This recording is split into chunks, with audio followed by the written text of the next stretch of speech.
चरणी मी ही प्रार्थना केली आहे की या राज्याला एक चांगलं सक्षम जे सरकार प्राप्त झालेलं आहे, त्यातून या राज्याची चांगली सेवा करण्याची बुद्धी सगळ्यांनाच प्राप्त हो आणि या राज्याचं कल्याण हो, बळीराजाचं कल्याण हो, गोरगरीब कामगार मजुरांचं कल्याण हो आणि या राज्यातील तमाम जनतेला चांगलं आयुष्य लाभो अशी साईबाबांच्या चरणी मी प्रार्थना करतो. सरकार जरी बनतंय मात्र तारीख निश्चित नाहीये, कधीपर्यंत सरकार स्थापन? मला वाटतं 5 तारखेच्या सुमारास शपथविधी होऊन सरकार स्थापन होईल. राज्यामध्ये 22 ठिकाणी फेरमतमोजणीची मागणी उमेदवारांनी केली. नाही, हा प्रत्येकाचा अधिकार आहे आणि नियमाप्रमाणे त्याच्यावरती निवडणूक आयोग कारवाई करेल. ज्या पद्धतीने विरोधक जे आहेत ते ईव्हीएमवरती आता शंका उपस्थित करतात, ईव्हीएमचा मुद्दा पुढे ठेवून किती रास्त वाटतं? नाही, आता रडीचा खेळ हा सातत्याने विरोधकांकडनं होतच आहे. लोकसभेला ह्याच ईव्हीएम प्रोसेसमधनं निवडणुका घेतलेल्या त्यावेळेला याच विरोधकांनी इलेक्शन कमिशनचं कौतुक केलेलं आहे. ज्या ज्या वेळेला कुठचीही संस्था यांच्या इच्छेविरुद्ध किंवा जेव्हा जेव्हा यांच्या इच्छेविरुद्ध एखादी घटना घडते त्यावेळेला संबंधित संस्थेला दोषी ठरवणं हे यांचं नेहमीच हा प्रकार राहिलेला आहे. आपण बघितलं असेल सर्वोच्च न्यायालयावरती पण या लोकांनी टीका केल्या, स्पीकर अध्यक्षांवरती पण टीका केल्या, इलेक्शन कमिशनवरती पण टीका केल्या. त्यामुळे कुठच्याही संविधानिक संस्थेवरती यांचा विश्वास नाहीये.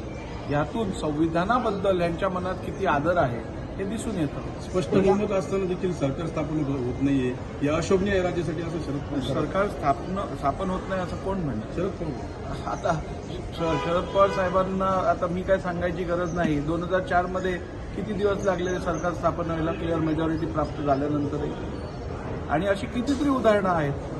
परंतु एक लक्षात घ्यायला पाहिजे की हे सरकार स्थापन होत असताना सगळ्यांना जे समविचारी पक्ष आमच्या सोबत आहेत त्या सगळ्यांना विश्वासात घेऊन त्या सगळ्यांच्याबरोबर चर्चा करून एक स्थिर आणि मजबूत सरकार स्थापन करणं हे आमचं ध्येय आहे. आणि मला वाटतं 2-5-6 दिवसांनी एवढा काय मोठा फरक पडत नाही आणि मला वाटतं 5-6 दिवस जरी गेले तरीही एक चांगलं शाश्वत आणि मजबूत सरकार या राज्याला देणं हे क्रमप्राप्त असल्यामुळे योग्य वेळेला सरकार स्थापन होईल. संजय शिरसाटांनी रावण म्हणताय की बॅलेट पेपरवर निवडणूक आहे, आम्ही राजीनामा करतो. एकदा निवडून आल्यानंतर अशा प्रकारे आव्हान करणं कितपत योग्य आहे? मी आपल्याला सांगितल्याप्रमाणे संविधानिक संस्थांवर यांचा विश्वास नाही आणि संविधानिकरित्या जे काम होतं त्यावरही यांचा विश्वास नाही.